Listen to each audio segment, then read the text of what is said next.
আন্দোলনের চাপে আজ ধর্মেন্দ্র প্রধান পদত্যাগ করতে বাধ্য হলেন, কি বলবেন? ধর্মেন্দ্র তো ঝাঁকি হ্যাঁ, নরেন্দ্র আভি বাকি হ্যাঁ। ধর্মেন্দ্র প্রধানকে দিয়ে শুরু হয়েছে, কিন্তু এর দায় নরেন্দ্র মোদী এড়াতে পারেন না। যখনই ভারতে কোনো রকম ঘটনা ঘটে, সেটা ভালো হলে তখন তিনি নেমে পড়েন কৃতিত্ব নিতে। আর যেখানে একের পর এক প্রশ্নপত্র ফাঁস হচ্ছে, একের পর এক ছাত্রছাত্রী আত্মহত্যা করতে বাধ্য হচ্ছে, এটা তো আত্মহত্যা নয়, সরকারের গাফিলতির কারণে কার্যত তাদেরকে খুন করা হয়েছে। এর দায় নরেন্দ্র মোদী কেন নেবেন না? শিক্ষামন্ত্রীর ইস্তফা তাও এসছে এতদিন পর, এত আন্দোলনের চাপে তারা দিশাহারা হয়ে তবে শিক্ষামন্ত্রী তিনি পদত্যাগ করছেন। অর্থাৎ ছাত্রছাত্রীদের ব্যথা, তাদের কষ্ট নিয়ে এদের ন্যূনতম কোনো চিন্তা নেই, সংবেদনশীলতা তো দূরের কথা। এর সম্পূর্ণ দায় প্রধানমন্ত্রী নরেন্দ্র মোদীর, এবং তাকেও এরপর ইস্তফা দিতে হবে। এই সরকারের বিদায় নিশ্চিত। সোমবারই মমতা বন্দ্যোপাধ্যায় তিনি যাচ্ছেন দিল্লির যন্তর মন্তর, তার আগেই কি ভয় পেয়ে গিয়ে বলছেন? দেখুন, মমতা বন্দ্যোপাধ্যায় আন্দোলন থেকে উঠে আসা রাজনৈতিক নেত্রী। আন্দোলনের ক্ষেত্রে তার জুড়ি মেলা ভার।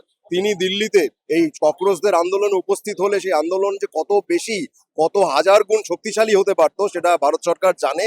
তার আগেই তারা ড্যামেজ কন্ট্রোলের চেষ্টা করেছে, কিন্তু এই ড্যামেজ কন্ট্রোলের চেষ্টা দিয়ে এই ড্যামেজকে আদৌ কন্ট্রোল করা যাবে না। তারা নিজেদের যে ক্রেডিবিলিটি বহু আগে তারা হারিয়েছে।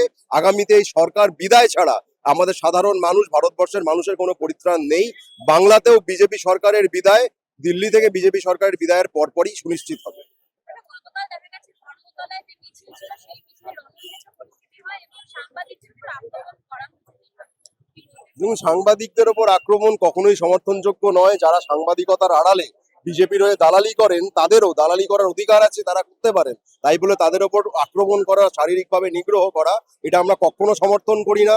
সাংবাদিকতার নামে তারা তাদের মতো যা খুশি করছেন, তার যে ক্ষোভ, তার যে বহিঃপ্রকাশ, সেটা অনেক সময় ঘটে যায়, কিন্তু সেটাকে জাস্টিফাই করবার কোনো জায়গা নেই। যারা আন্দোলনকারী, আমি করজোড়ে তাদের অনুরোধ করব যে সাংবাদিকতার আড়ালে যারা দালালও রয়েছে, তাদের আর যাই করুন গায়ে হাতটা দেবেন না। বিরোধিতা 100 বার করতে পারেন, মত প্রকাশের অধিকার প্রত্যেকের আছে, কিন্তু গায়ে হাত দেওয়া এটা কখনোই সমর্থনযোগ্য নয়। যারা সূত্র বেরিয়া তারা নাকি এই কাজ করছে।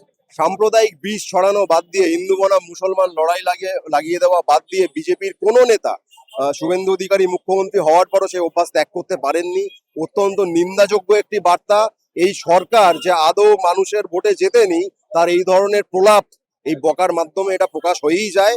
তার মেয়াদ খুব বেশি দিন নয়, কারণ এই বিজেপি সরকার বাংলার ইতিহাসে যুক্ত ফ্রন্টের অংশটা বাদ দিলে সম্ভবত সবচেয়ে স্বল্পমেয়াদী সরকার হতে চলেছে।